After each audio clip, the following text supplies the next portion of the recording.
Իսրայելի վարչապետ Բենյամին Նեթանյահուն մերժել է Դոնալդ Թրամփի եւ նրա հիմնած խաղաղության խորհրդի Գազայի հատվածի վերաբերյալ ծրագիրը։ Նա հայտարարել է, որ Իսրայելի բանակը զորքը դուրս չի բերի, մինչև Համաս խմբավորումը լիովին չզինաթափվի։ Երբ ես ասում եմ, որ Համասը պետք է զինաթափվի, նկատի ունեմ նաև ծանր զենքերը, բոլոր տեսակի զենքերը, եւ մենք խոսում ենք իրական, այլ ոչ թե կեղծ զինաթափման մասին, ասել է Նեթանյահուն կառավարության նիստի սկզբում։ Համասի քաղբյուրոյի անդամ Բասեմ Նաիմը հայտարարել է, որ խմբավորումը շարունակում է հավատարիմ մնալ Թրամփի խաղաղության խորհրդի մշակած ճանապարհային քարտեզին։ Նա կոչ է արել Միացյալ Նահանգներին եւ միջնորդներին ճնշում գործադրել Նեթանյահուի վրա։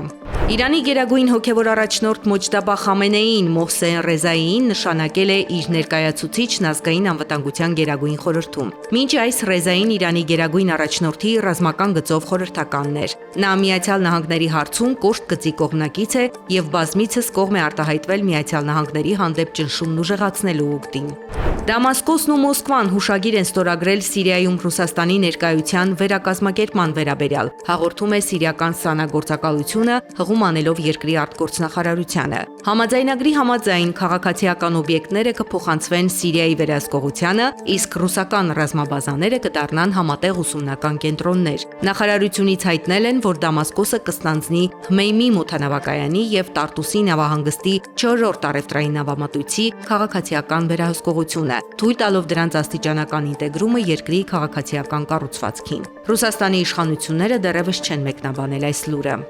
Բուլղարիայում Ուկրաինայի դեսպան Օլեսիա Իլաշչուկը կանչվել է երկրի արտգործնախարարություն։ Պատճառն օգոստոսի 8-ին տեղի ունեցած միջադեպն է, որի ժամանակ հարևան Ռումինիայից Բուլղարիա մտած անօդաչու սարքը պայթել է տրանսբալկանյան գազատարի մոտ Դաշտում։ Բուլղարիայի պաշտպանության նախարարությունը հայտնել է, որ բեկորների նախնական վերլուծության համաձայն այն պատկանում է Ուկրաինային, սակայն միևնույն ժամանակ նշել է, որ չկա որևէ հիմք կարծելու, որ միջադեպը դիտավորյալ է եղել։ Ֆրանսիայում իրավապահ մարմինները ձերբակալել են ավելի քան 400 մարդու դիտավորյալ կամ պատահաբար անտառային հրդեհներ առաջացնելու կասկածանքով։ Ձերբակալված 420 անձանցից 166-ն անչափահասներ են։ Գործերից մեկով 23-ամյա մի տղամարդ մեղադրվում է անցյալ ամիս Վարի դեպարտամենտում 5 օր շարունակ դիտավորյալ 10 հրդեհ առաջացնելու համար։ Եթե նա մեղավոր ճանաչվի, նրան սպառնում է 15 տարվա ազատազրկում եւ 150,000 եվրո տուգանք։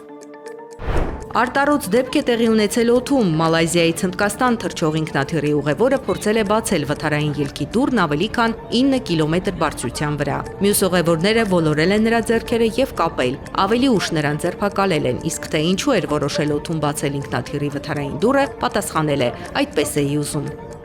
Պորտուգալացի ֆուտբոլիստ Կրիշտիանու Ռոնալդուի երկրպագուներն էլ հայտնվել են անհարմար դրության մեջ։ Օգոստոսի 8-ի կեսօրին Մադեյրայի Ֆունշալ քաղաքի տաճարում հավաքվել է մոտ 2000 մարդ ֆուտբոլիստի եւ Ջորջինա Ռոդրիգեսի հարսանեկան արարողությունը դիտելու, սակայն ականատես են եղել այլ զույգի արարողությանը։ Ֆուտբոլիստն ինքը հայտարարել էր, որ իր հարսանիքը տեղի կունենա աշխարհի առաջնությունից հետո, սակայն նա չէր նշել ճշգրիտ ամսաթիվը կամ վայրը։ Սակայն բրիտանական The Sun-ը գրել էր, որ հարսանիքը տեղի կունենա օգոստոսի 8-ին Ֆունշալ քաղաքի տաճարում։